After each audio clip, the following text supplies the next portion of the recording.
Assalamualaikum warahmatullahi wabarakatuh. Bismillahirrahmanirrahim. Alhamdulillahillazi arsala rasulahu bil huda wa dinil haqq liyuzhirahu 'alad dini kullih wa kafa billahi syahida. Asyhadu an la ilaha illallah wa asyhadu anna Muhammadan abduhu wa rasuluh. Amma ba'du, sahabat yang dimuliakan Allah, pada episode saat ini insyaallah akan menyampaikan tentang faedah, hikmah, dan keutamaan pelaksanaan kurban. Sebagaimana yang telah kita pahami bahwa kurban merupakan sebuah aktivitas upaya mendekatkan diri kepada Allah Subhanahu wa taala dengan cara menyembelih hewan yang telah ditentukan oleh syariat. Di antara hewan yang telah ditentukan oleh syariat itu, yang pertama yang dicontohkan oleh Rasul adalah kambing. Kambing, sapi, dan unta. Ini yang oleh Rasulullah SAW disyariatkan. Sahabat yang dimuliakan Allah,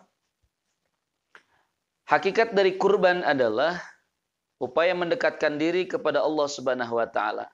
Sebagaimana kita pahami bahwa kurban asal katanya dari qoroba, artinya upaya mendekatkan diri kepada Allah. Kurbanun, upaya dengan sungguh-sungguh, dengan sangat bagaimana caranya kita lebih dekat kepada Allah Subhanahu wa taala. Di bulan Dzulhijjah, di bulan di mana orang umat Islam sedang melaksanakan ibadah haji di kota Mekah, kita melaksanakan ibadah kurban. Mereka mendekatkan diri kepada Allah dengan diawali dengan wukuf di Arafah, mabit di Muzdalifah, kemudian melempar jumroh di Mina, kemudian tawaf dan sya'i di Masjidil Haram sampai mereka bertahalul. Terus mereka berjuang. Rasa haus, rasa lapar, capek yang luar biasa dilakukan oleh umat Islam, saudara-saudara kita yang melaksanakan ibadah haji di kota Mekah. Bagi kita yang berada di daerahnya masing-masing, khususnya di Indonesia, kita punya kesempatan emas untuk melaksanakan ibadah kurban. Namun ada hal yang harus kita perhatikan, bahwa kurban ini semata-mata harus karena Allah, bukan karena ingin pujian manusia, bukan karena malu oleh tetangga. Kita punya uang, takut dikatakan kita tidak punya uang, lantas kita kurban. Kita punya uang, takut dikatakan kita orang yang pelit, kita kurban. Hati-hati sahabat. Ketika kita melaksanakan ibadah, terutama kurban, jika malu karena manusia, jika takut dikatakan pelit oleh manusia, maka ini adalah hal yang sia-sia. Perbaikilah niat kita, perbaikilah kemurnian hati kita. Ketika kita melaksanakan kurban, semata-mata melaksanakan perintah Allah Subhanahu wa taala. Dalam Al-Quran surat Al-Hajj, surat ke-22 ayat 37. Allah Subhanahu wa taala berfirman, A'udzubillahi minasyaitonirrajim. La yanalallaha luhumuha wala dima'uha. Sekali-kali daging hewan kurban itu dan darahnya tidak akan sampai kepada Allah. Daging yang telah disembelih, darahnya yang mengocor dari hewan kurban itu tidak akan sampai, artinya tidak akan diterima oleh Allah Subhanahu wa taala. Daging hanya sampai di dunia, sampai dimakan di perut manusia. Darahnya hanya sampai di tanah, tidak sampai kepada Allah. Tapi kata Allah, walaki yanaluhut taqwa minkum. Yang sampai kepada Allah itu, yang akan diterima oleh Allah itu adalah ketakwaan di antara kalian semua. Sahabat yang dimuliakan Allah, kurban harus erat kaitannya dengan takwa. Oleh karena itu, bagi kita yang kurban, ketika kita menyembelih hewan kurban itu, darahnya mengocor.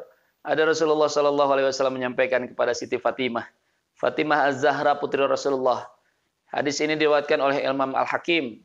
Wahai putriku Fatimah, saksikanlah oleh kamu ketika kamu berkurban, atau ada orang yang berkurban, saksikanlah kurban itu penyembelihannya.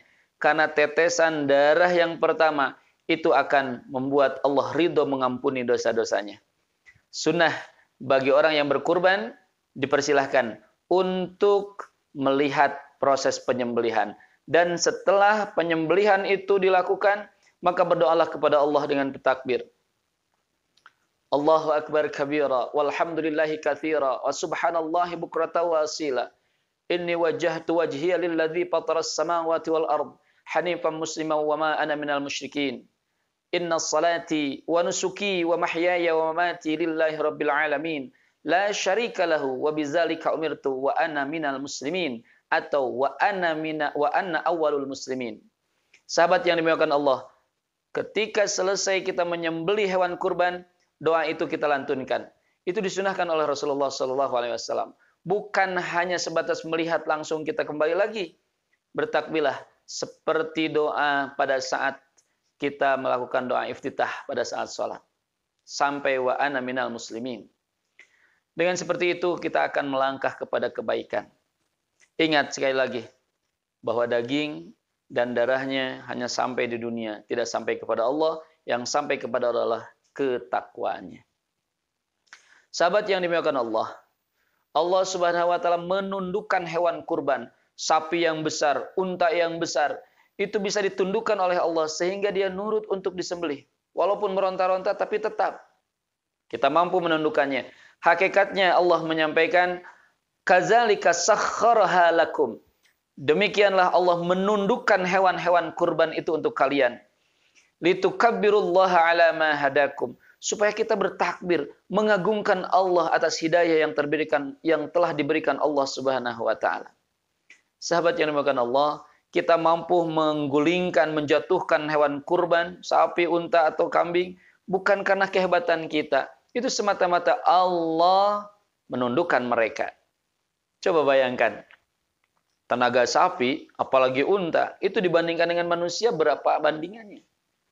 Tapi dengan izin Allah, dengan keagungan Allah, sapi, unta, bahkan kambing, walaupun kecil, dia bisa berlari saja. Tapi Allah tundukkan. Apa tujuannya? Agar kita bertakbir kepada Allah Subhanahu wa taala. Kita diberikan hidayah, mampu melaksanakan kurban.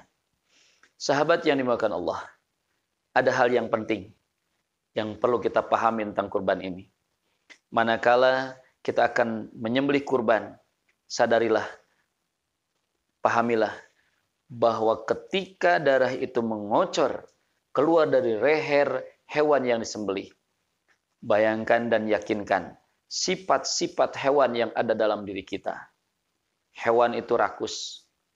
Hewan itu tidak mempedulikan teman-temannya, saudara-saudaranya. Hewan itu tidak menggunakan akalnya karena tidak punya akal. Hewan itu tidak memiliki agama, sehingga hewan itu tidak punya aturan. Ketika kita berkurban, sadari, ada sifat-sifat hewan yang ada dalam diri kita. Kadang kita sombong, kita rakus, kita tidak menggunakan akal. Kadang-kadang agama kita tinggalkan. Bismillah kepada Allah, memohon ampun kepada Allah, dan berdoa kepada Allah saat penyembelihan hewan kurban itu dilakukan dan darah mengalir ke tanah, maka kita niatkan dan berjanji pada Allah, sifat hewan yang ada dalam diri kita ikut bersama darah yang telah keluar dari tubuh atau leher hewan itu. Sehingga setelah kita melakukan kurban dengan menyembelih hewan itu, betul-betul perasaan kita itu dekat dengan Allah. Perubahan itu muncul dalam diri kita. Sifat ketakwaan, ketaatan itu semakin mendalam dalam diri kita. Sehingga untuk melakukan kebaikan, melakukan ibadah kepada Allah begitu mudah dan dipermudah oleh Allah Subhanahu wa taala. Untuk melakukan kemaksiatan, keburukan-keburukan itu dipersulit oleh Allah Subhanahu wa taala dan kita merasakan nyaman saat ibadah kepada Allah Subhanahu wa taala. Sahabat yang dimuliakan Allah, setelah berkurban, bukan keangkuhan, kebanggaan, ria yang muncul dalam diri kita, justru kita harus semakin merendah, semakin tawadu, dan semakin takut kepada Allah Subhanahu wa taala. Kurban merupakan contoh simbol dari para rasul. Di antaranya Nabi Ibrahim alaihissalam. Betapa luar biasanya beliau. Beliau korbankan hartanya, korbankan tenaganya, korbankan keluarganya, bahkan anak kesayangannya beliau, Ismail alaihissalam, beliau siap korbankan demi kecintaan dan takarubnya kepada Allah Subhanahu wa taala. Oleh karena itu, sebetulnya kita tidak punya apa-apa. Diri ini, jasad ini bukan milik kita. Keluarga yang ada di rumah juga tadinya kita tidak punya. Harta yang kita miliki kita tidak punya. Begitu juga ketika kita punya sesuatu yang harus dikorbankan, maka korbankanlah semata-mata karena Allah Subhanahu wa taala.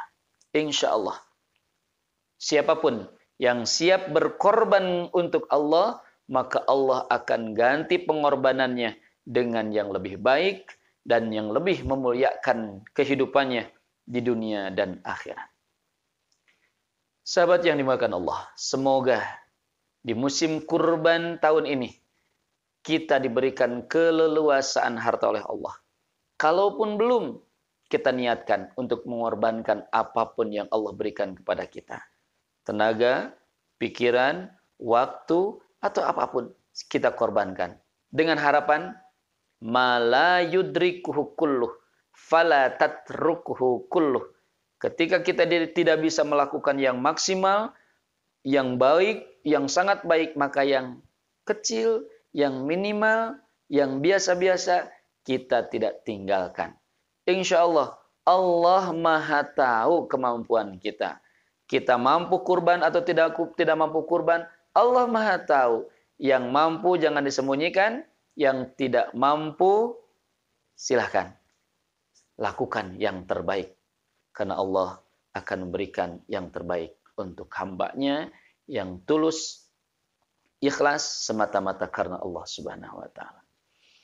Semoga bermanfaat dan kita semua mendapatkan keridhaan Allah Subhanahu wa taala, dan insya Allah kita akan menjadi hamba Allah yang dicintainya, mendapatkan kebahagiaan dunia dan akhirat. Amin ya Allah ya rabbal alamin. Subhanakallahumma bihamdika asyhadu an la ilaha illa anta astaghfiruka wa atubu ilaik. Assalamualaikum warahmatullahi wabarakatuh.